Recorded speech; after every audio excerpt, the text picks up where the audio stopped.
Yakobo 1:12 harahiriwe umuntu yihanganira ibimugerageza kuko niyamara kurama azohabwa igitsibo c'ubugingo ic'Imana yasezeraniye abayikunda. Amen. Haleluya. Turi kwijambo rivuga ngo ibigeragezo. Mbanze ndabatandukanirize ibigeragezo n'ibipimo. Itandukaniro riri hagati y'ibigeragezo n'ibipimo. Tentation na épreuve. Kuko mu gifaransa biratandukanye ariko mu kirundi turakunda gusa n'ababivuga cyo kimwe byose tukavyita ibigeragezo. Ariko mu gifaransa biratandukanye. Épreuve numvise no yita igipimo. Niryo zina numvise no yiha ibigeragezo n'ibipimo. Biratandukanye. Biratandukanye. Nubwo dukunda kuvyita cyo kimwe. Ibigeragezo reka mpere ku bipimo. Igipimo iyo Imana bavuze ko yagupimye burya ibipimo biva ku Mana, birungikwa n'Imana kugira igupime irabe ubwizigirwa bwawe mu Mana. Gupimwa biva ku Mana. Biratandukanye n'ibigeragezo. Gupimwa biva ku Mana kandi bishaka gupima ubwizigirwa ufise muri yo. Hanyuma iki gipimo Imana ikirungika ifise intumbero yo kugukuza canke yo kuguteza imbere mu buryo bw'imwemu no mu buryo bw'umubiri. Haleluya. Mwari muzi yuko unesheje mu gipimo Imana iguteza imbere mu mwemu ariko kandi ikaguteza imbere no mu mubiri. Ikigeragezo kiva kuri Satani. Ibigeragezo biva kuri Satani kandi Satani abafise intumbero yo kudusambura akadusuka kugira dusambure, kugira ngo ntadusambura gusa ariko abafise intumbero yo kudushikanayo kugira ngo atwice mu buryo bw'imwemu cyangwa twice mu buryo bw'umubiri. Rero ubu nagira ndababwire yuko muri ivyo byose bibiri icyo usabwa kandi utegerezwa gukora nukunesha. Burya tuzorangiza nzoguma ndakubwira yuko byaba ibigeragezo haba gupimwa utegerezwa kubunesha kuko nivyo tumunesha birahari navyo nyene tuzobivuganako na Imana yatwimye. Ivyo tumunesha birahari. Rero utegerezwa kunesha. Nuzobe nka Kayini, ndagusavye wiyubare ube maso. Nuzobe nka Kayini yaneshejwe mu bigeragezo ariko uzobunesha mu izina rya Yesu Kristo. Kandi ndabibutse n'ubwambere narabibabwiye kandi nzoguma ndagasubiramwo, Satani aprofita ukutamenya kwawe kugira ngo agusambure. Burya kutamenya n'ikigwanisho Satani akoresha kuri twebwe. Kutamenya kwacu Satani acagira ibikoresha kugira ngo adusambure. Ibi byose tugenda twiga nukugira ngo umenye hanyuma Satani ntazoronka hagukura. Haleluya. Imana itubabarire kuko hari igihe twifata ukutari kugasanga turi mu butamenya. Imana irababazwa cyane n'abantu babaho bari mu butamenya kandi byose yarabitanze nyene kugira ngo tumenye. Abarimu yarabatanze, yaratanze abavuga butumwa, yaratanze ibitabo vy'Imana, Bibiliya n'ibindi bitabo vyinshi abatwitangiye imbere banditse bishobora kuguhugura, bishobora kukwigisha.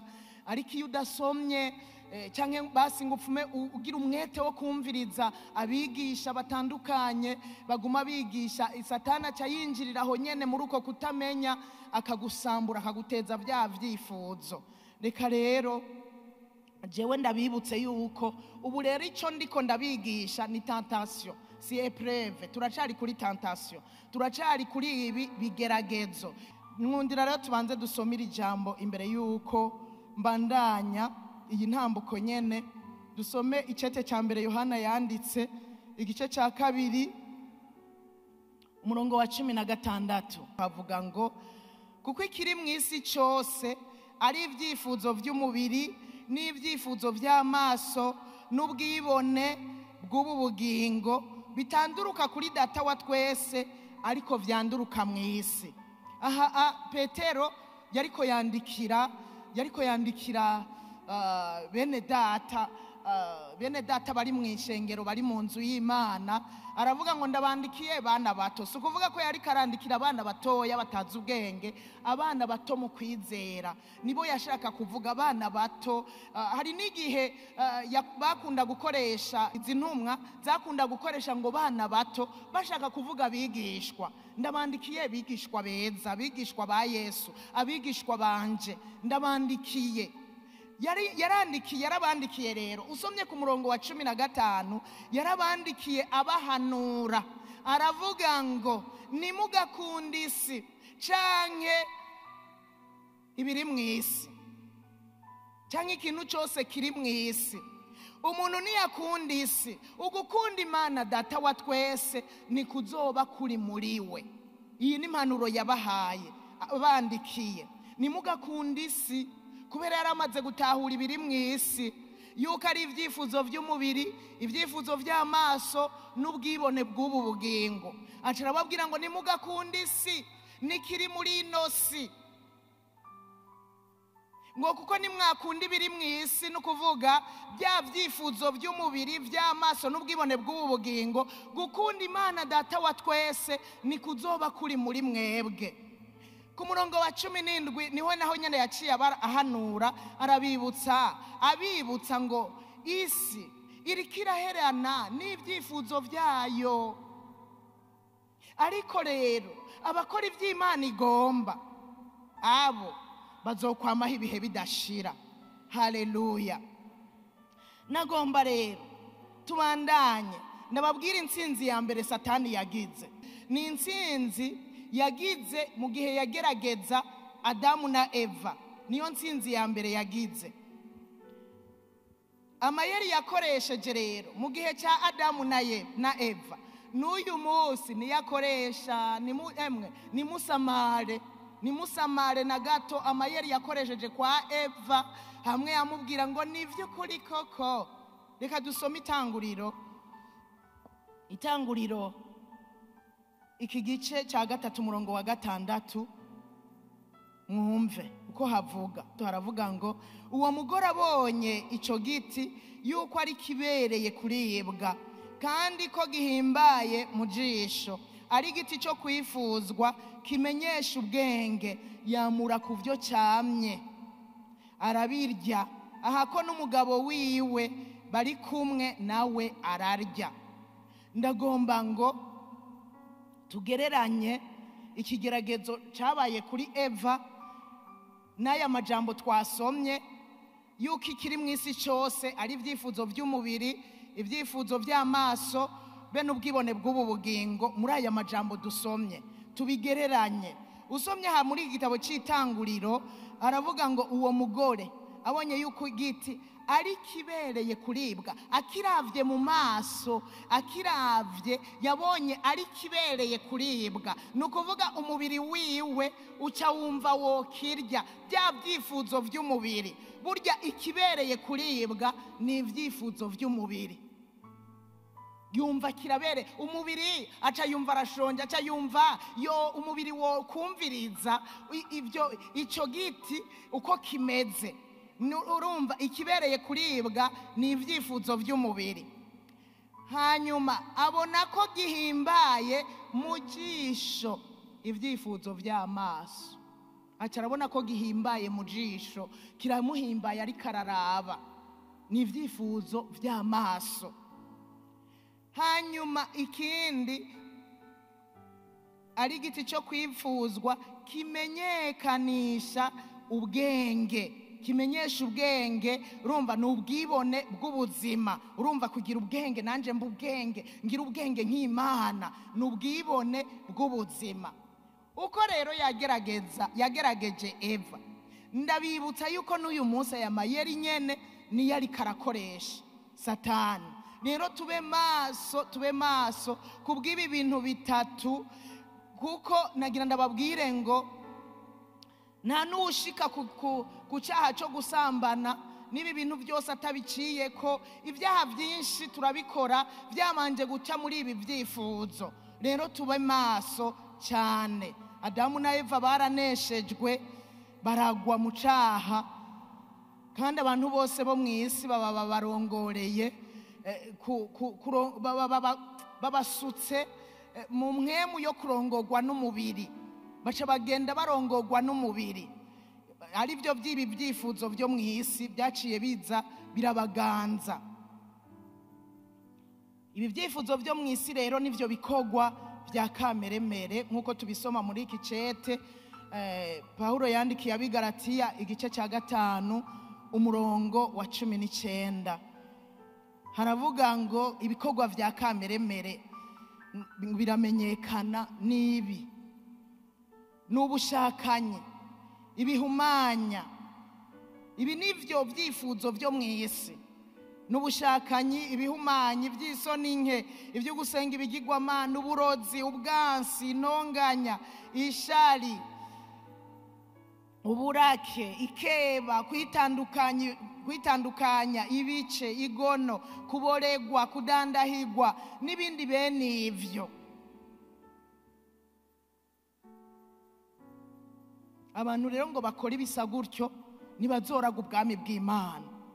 Ndiko ndavuga ibi bigeragezo bica muri ibi byifuzo, ndiko ndashaka ngo tube maso, kuko nitwagwa muri uyu mutego biciye muri ibi byifuzo byo mu isi, aba bantu batwawe n'ibi byifuzo byo mu isi baba barongorwa na kameremere kabo, aba ngo ntibazoraga ubwami bwo mu ijuru. Ndiko ndavuga ibi nuko nifuza yuko twobandanya urugendo tukazoraga ubwami bwo mu ijuru. Ntituzoneshwe biciye muri ibi byifuzo byo mu isi, muri ibi byifuzo by'amaso, ibyifuzo by'umubiri, ubwibone bw'ubu bugingo, ngo dusange twaneshejwe. Imana idufashe cyane.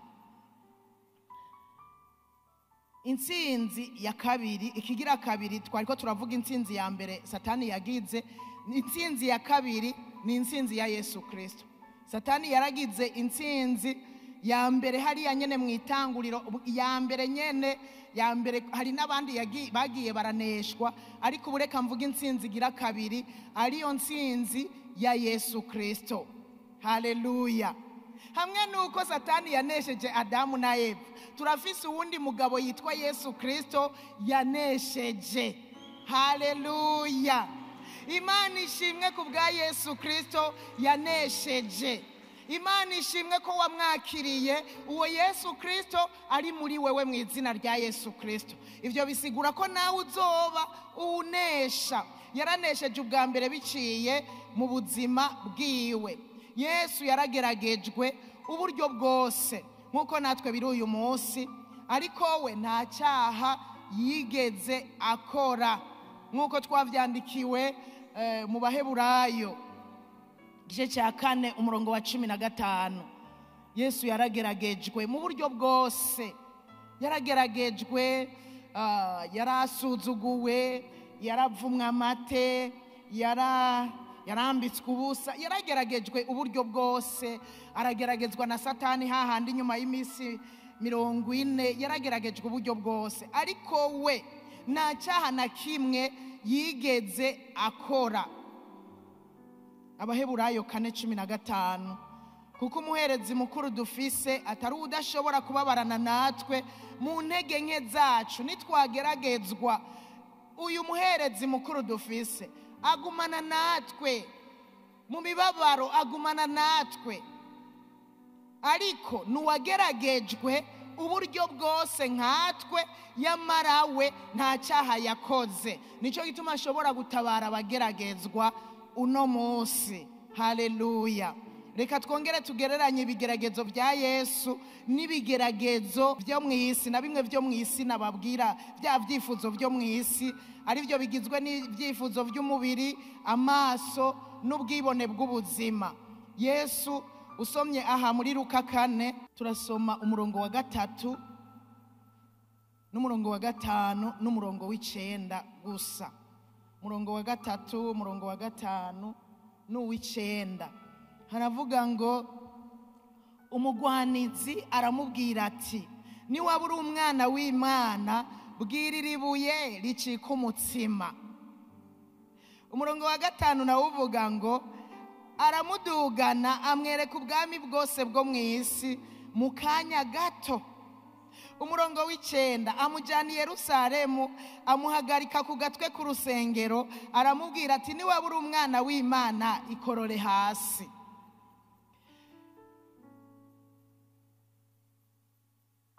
Ibyifuzo by'umubiri biri muri aya majambo naha ku murongo wa 3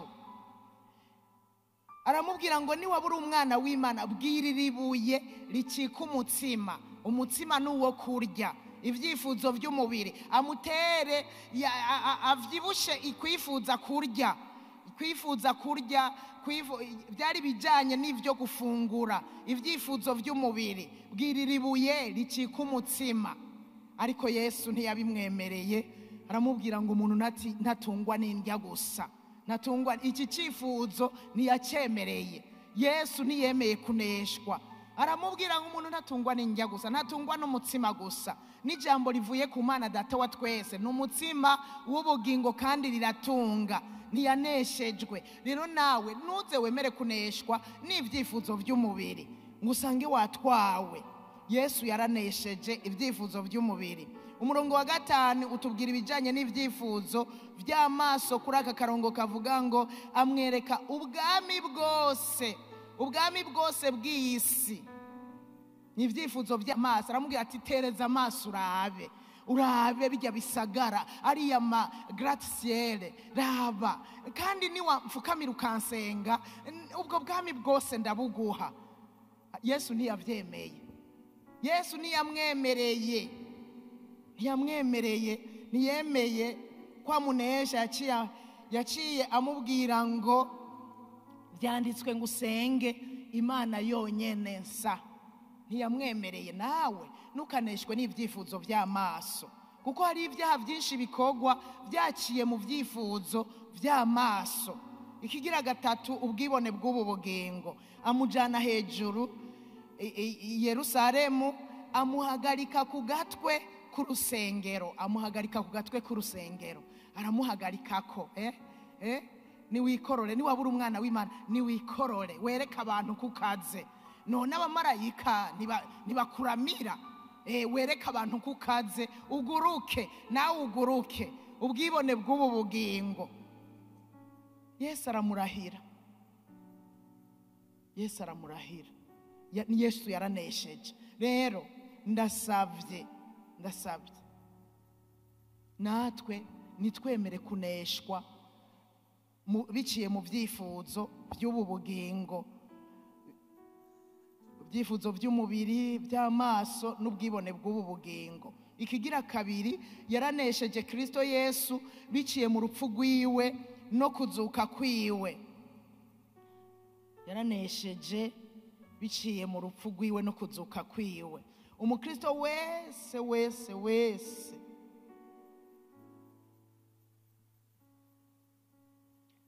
umukristo wese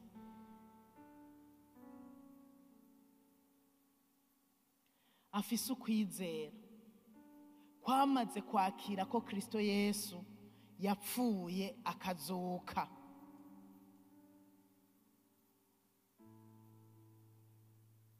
Umukristo wese yakiriye Yesu nk'umwami n'umukiza, ariko kandi akaba yemera yuko Yesu yapfuye akazuka. Nagira ndakubwire ngo ibyo bizokubohora.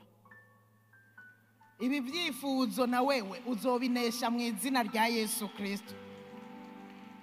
Bibyo bizokubohora, biguhe n'inkomezi, biguhe ububasha bwo kunesha icyaha cyose mu izina rya Yesu Kristo.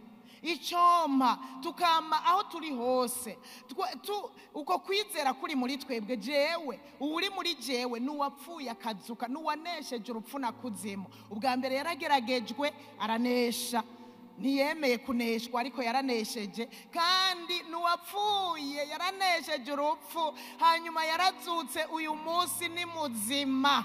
Haleluya. Ibyo nibyaba muri wewe uzobunesha nawe ko Yesu yanesheje nawe uzobunesha. Kandi rero ivyo ubifate, ntuhave ujyana ubwenge n'ivyiyumviro ngo Yesu yari Imana. Ndagusavye, aho yari ngaha mu isi yari yambaye umubiri, yari yambaye umubiri. Nico gituma yarya akanywa akaruha, nico gituma yambara, nico gituma yavuye amaraso hamwe bamucumise, nico gituma nyene Yesu yari yambaye umubiri. Yaje mu isi yambaye umubiri, yari ngaha ari mu mubiri, yari mu mubiri.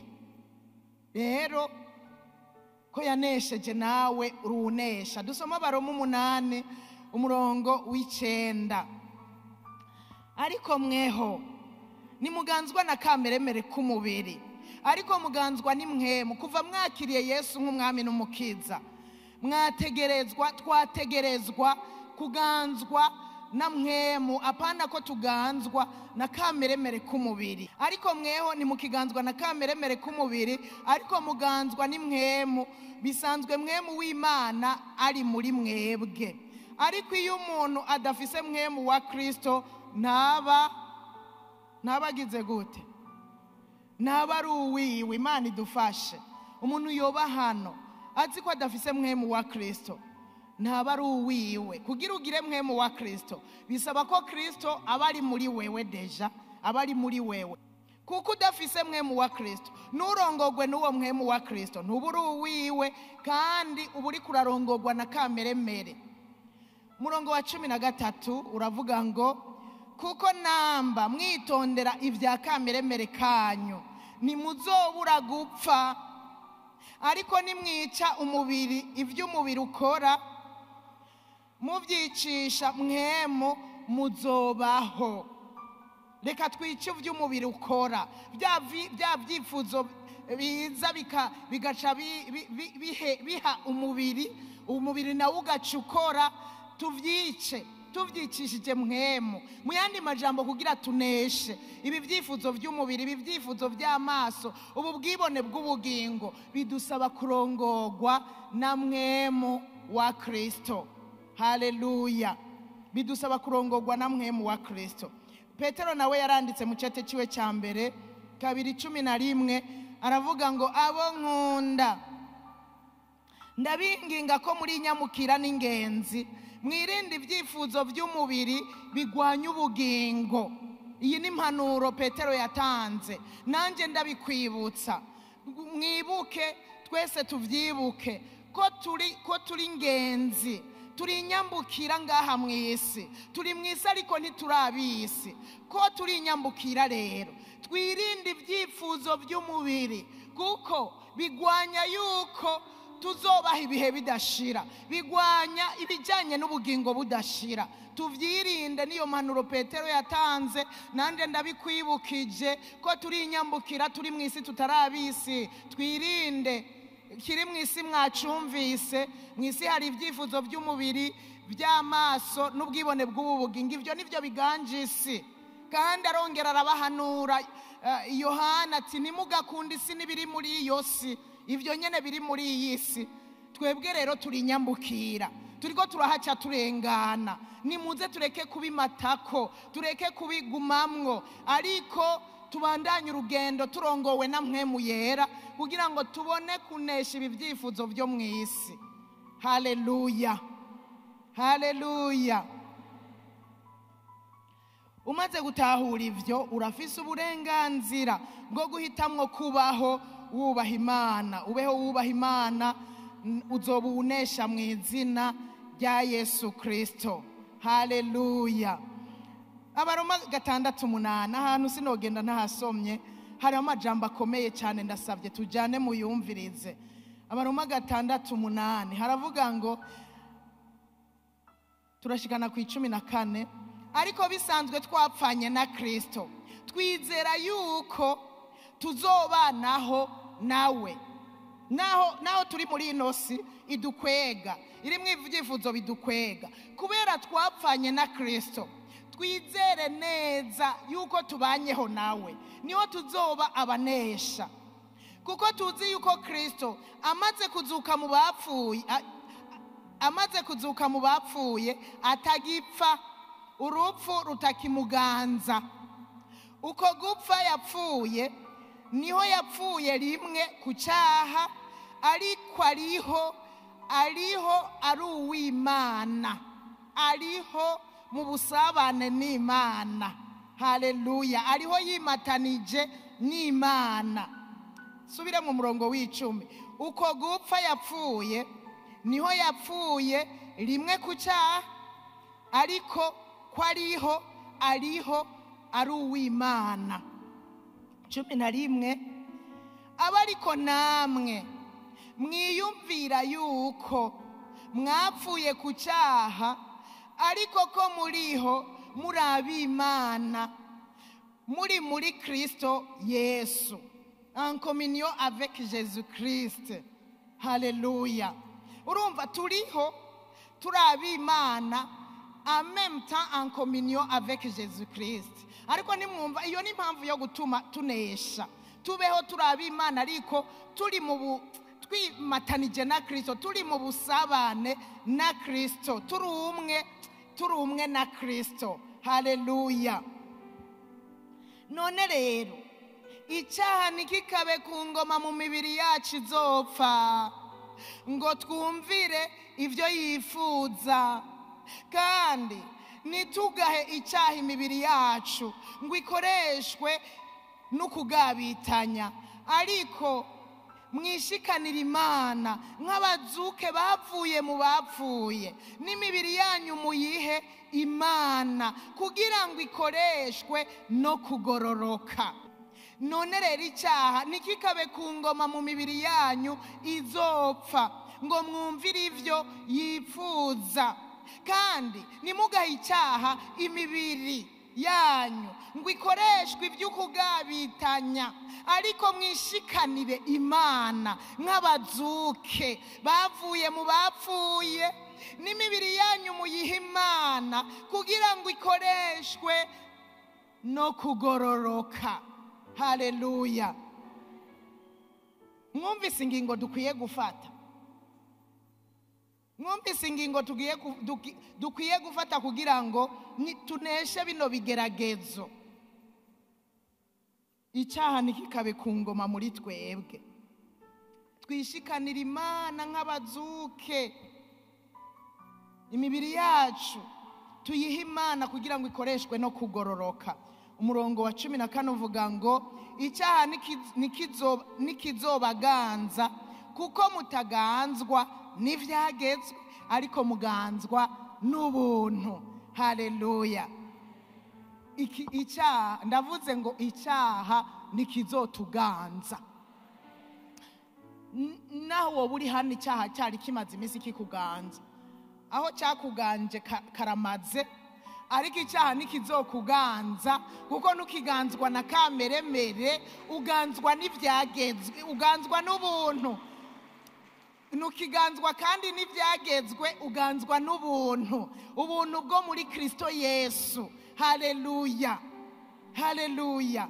Urakwiye kuvyuka uvuga ngo icyaha nikinganza. Wumvise na bya byivuzo biduze muri wewe, wacyahawe, menya kutakinganza. Uyu munsi nganzwa n'ubuntu, uyu munsi ndongorwa na Mwemu Yera, nganzwa na Mwemu Yera, singanzwa na kameremere. Haleluya. Ukabibwira, uko kwizera kube muri twebwe, uvyatuza kanwa, icyaha nikikinganza. Uvyutse mu gatondo, icyaha nikikinganza. Uri ku kazi, icyaha nikikinganza. Aho uzoba uri kurazibira ibyifuzo byari kuza muri wewe byo kugira ibiturire, ibyifuzo byari kuza muri wewe byo kwifuza gusambana n'ibindi, uzoba uri kurabizibira. Niwaguma watura icyaha nikikinganza, wa musore wankumiwe atura ngo nimba warakijijwe vy'ukuri, warakiriye Yesu nk'umwami n'umukiza, genda watura ngo icyaha nikikinganza. Uyu munsi nganzwa n'ubuntu buri muri Kristo Yesu. Haleluya. Nyemerera tusubire haruguru gatoye ku murongo wa 3 n'uwa 4. Iki byagezwe bitashoboye gukora, kuko twari twavuze ngo kuko tutakiganzwa n'ibyagezwe, ariko tuganzwa n'ubuntu. Umviriza rero, iki byagezwe bitashoboye gukora kuko bifise intege nke ku bw'akameremere kacu. Imana yatumye umwana wayo afise ishusho y'umubiri w'icyaha kuba ikimazi c'icyaha, itsindisha icyaha kiri mu mibiri yacu. Icyaha cyari mu mibiri yacu. Ibi bintu mubikomera amashi. Yesu yarakoze. Haleluya. Imana kugira ngo dushobore kunesha, Imana yaciye ituma umwana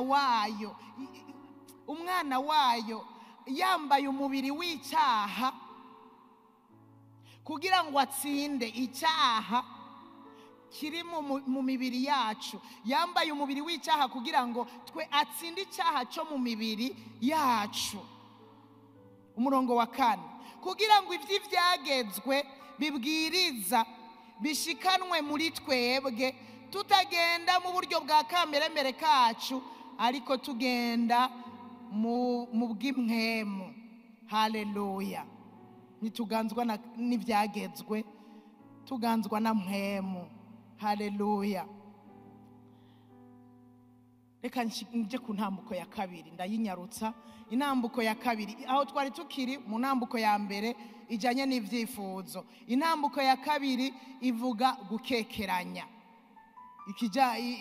Ibyo Satani ateza abantu gukekeranya. Satani agerageza guteza umuntu gukekeranya, agatangura kwibaza ngo burya iki kintu ni kibi, canke utanguye kumva muri wewe, mbega iki kintu cyoba ari kibi, kunywa inzoga ni bibi canke si bibi, mbega burya none oya kurya ibiturire ni bibi, umuntu akwihereye gusa utayamwatse utayamukuye ni bibi canke si bibi. Utanguye kumva utuntu tuza muri wewe, mbega harya koko Imana yarabujije ibi bintu kubikora cyangwa umuntu ntabikore? Ubwo ntiyabujije kugira. Utanguye kumva utuntu tuza muri wewe,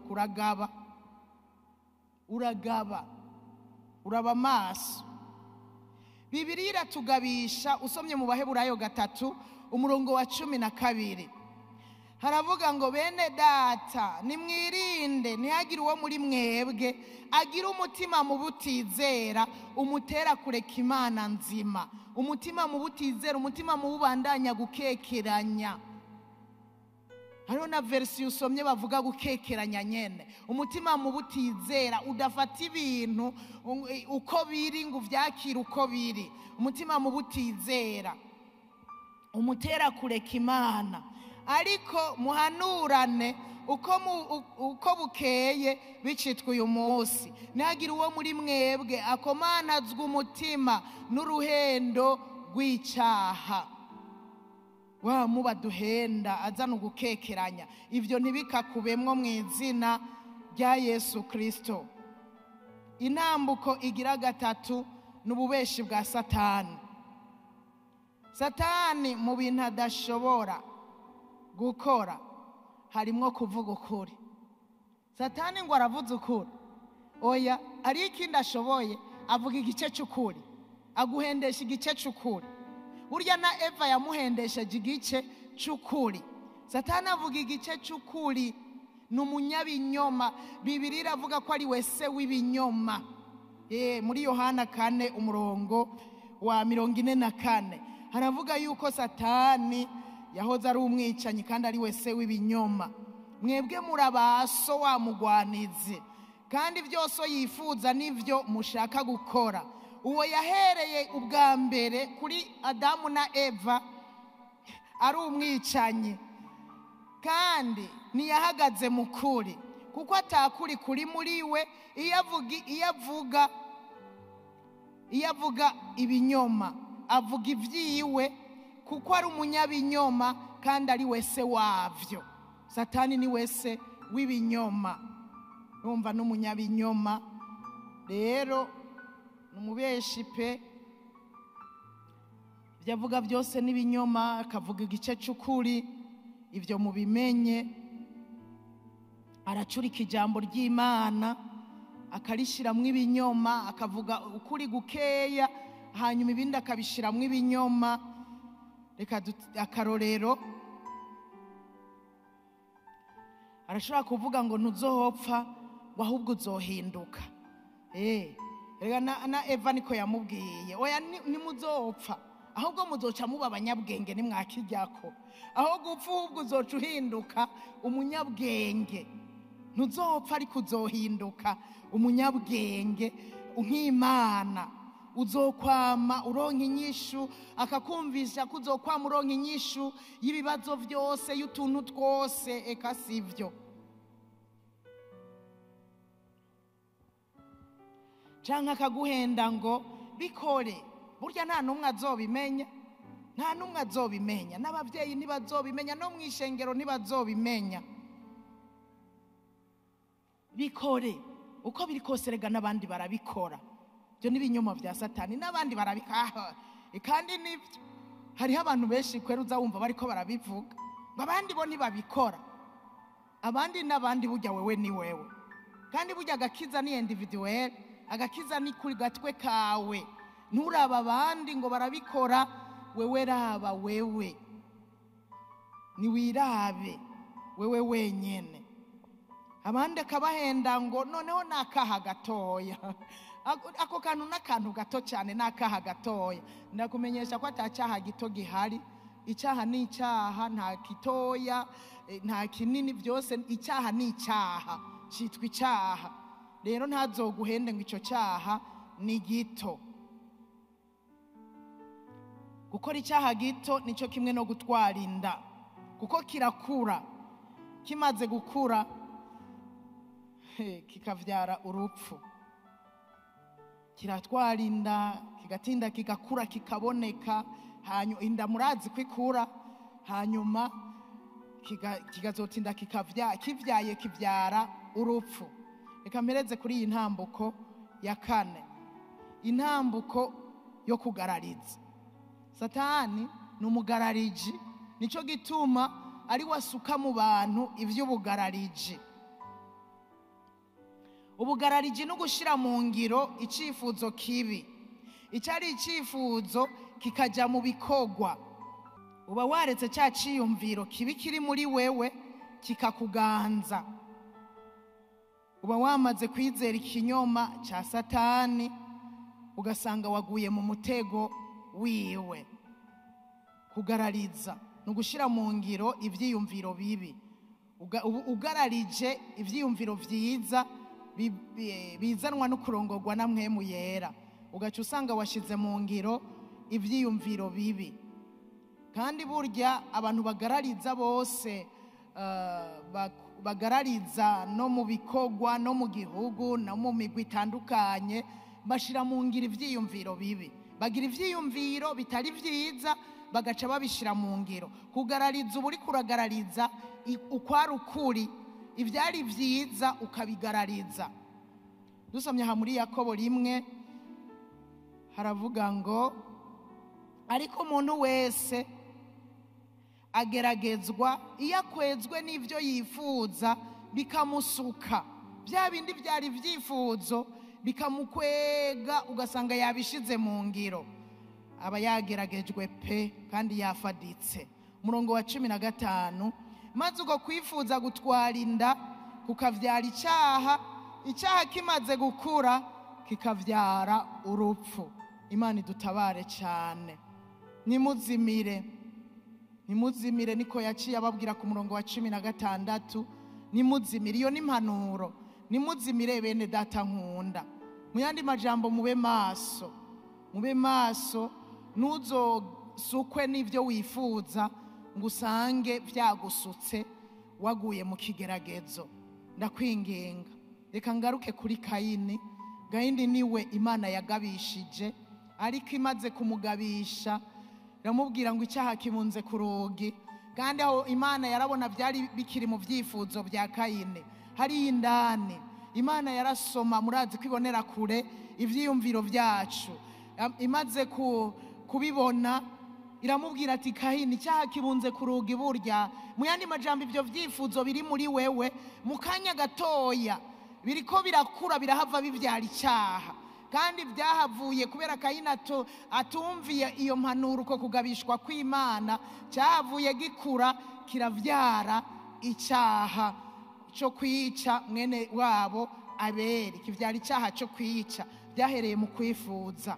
Nuko rero Imana idufashe cyane gose, Imana idufashe, Imana ituje imbere, twirinde ibyifuzo byo mu isi, tube maso.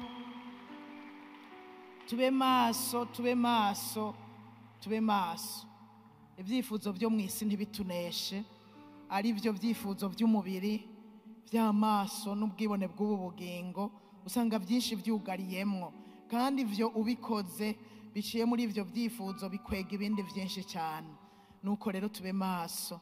Reka rero saba umuntu yoba ariko arongorwa na kameremere, ibya kameremere, ibyo kameremere kama mwavyumvise, n'ubushakanyi, n'ubusambanyi, n'ishavu, n'urwanko, n'inzigo, n'ukwica, n'ukwirema ibice, ukaba uri hano ukirongorwa na kameremere, nukuvuga ukiganjwe n'ibyo bintu muri wewe, utarakira Yesu nk'umwami n'umukiza.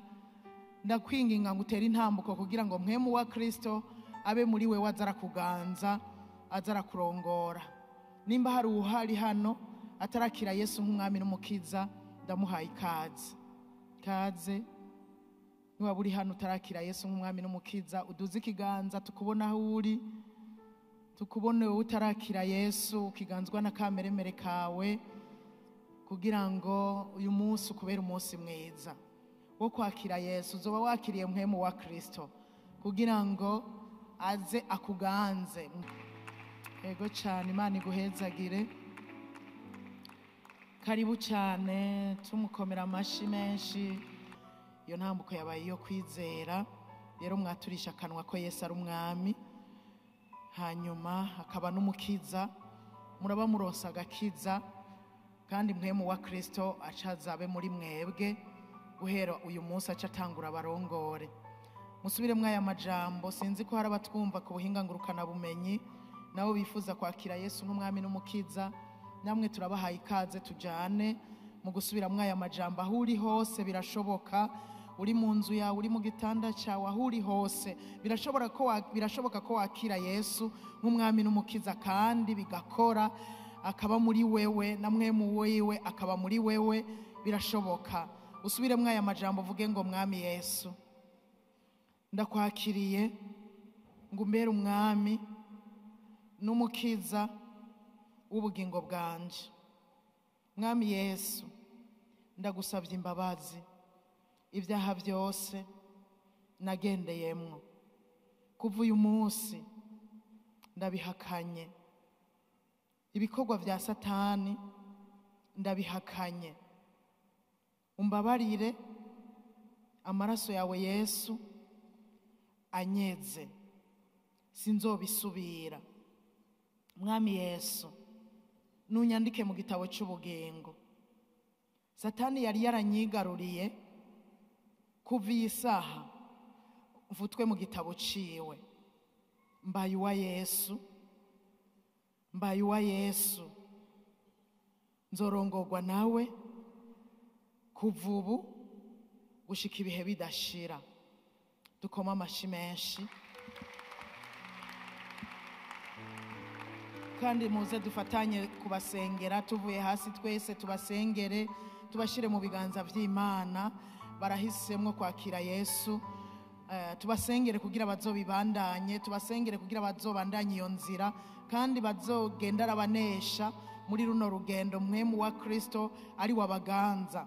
Data, mu izina rya Yesu Kristo, turagushimiye cyane kubw'aba bantu bahisemwo kukwakira ngo babere umwami n'umukiza w'ubugingo bwabo.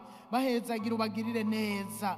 Mpwemu yera azaganze imitima yabo, mu izina rya Yesu. Bumva amahoro ashitse mu mitima yabo, hamwe ibyaha byahora bibabuza amahoro. Reka noneho ko bababariwe bagira amahoro ashitse, bagira umunezero w'agakiza. Urukundo rw'Imana Data wa twese rube mu mitima yabo, ubugwaneza n'ingeso nziza bibaga bibaganze. Kugira neza kuva uyu munsi biba ari byo bibaganza. Ingeso nziza zibe muri bo, ingeso mbi bazisezerere mu izina rya Yesu Kristo. Bamara bihangana, ibyaha ntibize byongere kubaganza mu izina rya Yesu. Baze bame birinda, ntibazosange baguye mu mitego mu izina rya Yesu. Baba bizigirwa, bakurire muri we warabizigirwa, baze basozera urugendo amahoro arabizigirwa. Nuko turabahezagiye mu izina rya Yesu. Ubagirire neza, ikiganza cyawe kibane nabo. Amajwi y'abadayimoni turayugaje, yobaca intege mu izina rya Yesu Kristo. Ngo ibi bintu ugiyemo ntabyo uzoshobora, turayugaje. Naho yoca ku bagenzi babo bari hafi, naho yoca ku bavyeyi babo, turayugaje mu izina rya Yesu. Bahe kuramiriza bashize amanga, babandanye urugendo, ntibazobive mu kundi, ariko bazobandanye gushika kuri wa munsi niwaza gutora umugeni wawe, nabo bazobe barimwo. Urakoze, turagushimiye kuvyumvise, kandi bazogirirwa neza bakarangiza neza. Urakoze, izina ryawe rihabwa icubahiro mu izina rya Yesu Kristo. Twese tuvuge ngo amen.